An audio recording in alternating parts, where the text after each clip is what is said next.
This is Philip Turner with Fringe News Network. Let's talk about the Aaron Rossi and the Reditus Labs media that's swirling around out of Pekin, Illinois, and Bloomington, Illinois. The reality is that, Reditus Labs is one of the largest COVID testing facilities that's in the state of Illinois.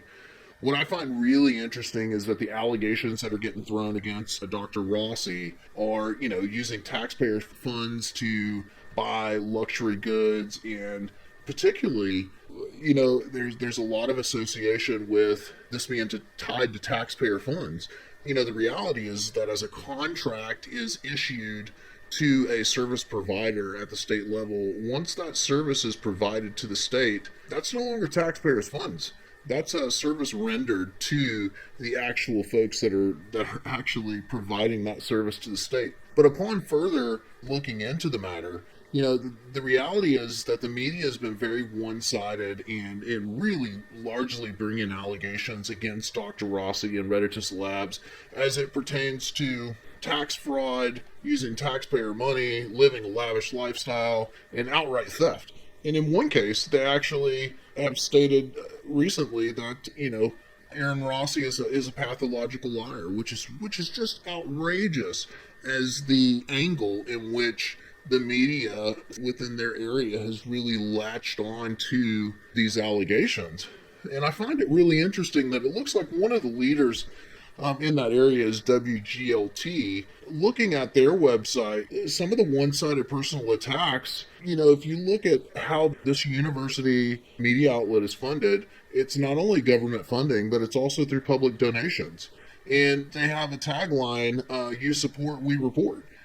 Which really begs to question whether or not, somebody is funding this radio station in order to produce specific media that's tailored towards attacking Dr. Rossi. Allegations that have come up, very interesting. Another case in point is, the Illinois Comptroller site. There's this talk of the $220 million contract that was issued from the state of Illinois to Reditus Lab. But upon looking at the Illinois Comptroller's website, that actual figure is much less. The amount is $156,512,534.33.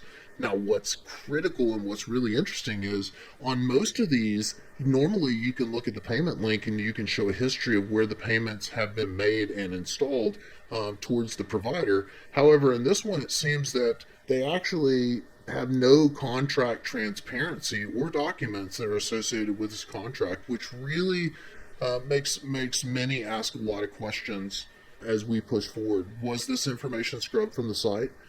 Is the state government of Illinois responsible for anything or allegations of being nefarious within this? There's a lot of questions that have arisen as it pertains to this. So let's see what happens. I think the other side of the story needs to be told, and the reality is that we at Fringe News Network are ready to report the reality of